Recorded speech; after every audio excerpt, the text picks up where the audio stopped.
پاکستان د منځګړیتوب غوښتنه د حقیقت نیوز چینل درنو کتونکو سلام ستړي مه شئ وخت مو په خیر ګرانو کتونکو که حقیقت نیوز چینل مو نه وي سبسکرایب کړئ په درنښت سره همدا اوس یې سبسکرایب کړئ تر څو زموږ مهمه او تازه خبر تر ټولو د مخکې تر تاسو در ورسیږي د پاکستان پوځي رژیم وروسته له دې چې له ترکیې قطر او سعودي عربستان څخه د منځګړیتوب غوښتنه کړې وه اوس یې له روسیې څخه هم غوښتې چې د افغانستان او پاکستان ترمنځ د تاوتریخوالي په کمولو کې رول ولوبوي په مسکو کې د پاکستان سفیر فیصل نیاز ترمیزي د روسیې عضویتیا ورځپاڼې سره په مرکه کې ویلي چې اسلام آباد له مسکو سره دوامداره اړیکه کیدی څو د دواړو ګاونډیو هیوادونو ترمنځ روان کړکېچ راکم کړي نوموړي ویلي پاکستان هڅه کوي چې د نړیوالو شریکانو په مرسته د وضعیت د لا خرابېدو مخه ونیسي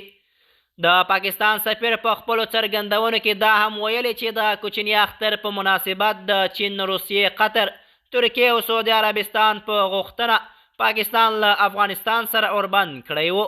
خو په ورته وخت کې راپورونه ښایي چې د دې اوربند اعلام سره سره د اختر په شپو ورځو کې هم د افغان خاورې پر بېلابېلو سیمو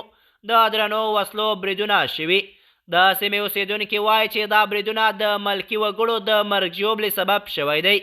د افغانستان د سرحدي سیمو اوسېدونکي وایي چې د پاکستان له لورې دا ډول کړنې د باور فضا زیانمنوي او د سولې هڅې له خنډ سره مخ کوي دوی زیاتوي که څه هم پاکستان په رسمي توګه د اوربند خبرې کوي خو عملي اقدامات یې له دې ادعا سره په ټکر کې دي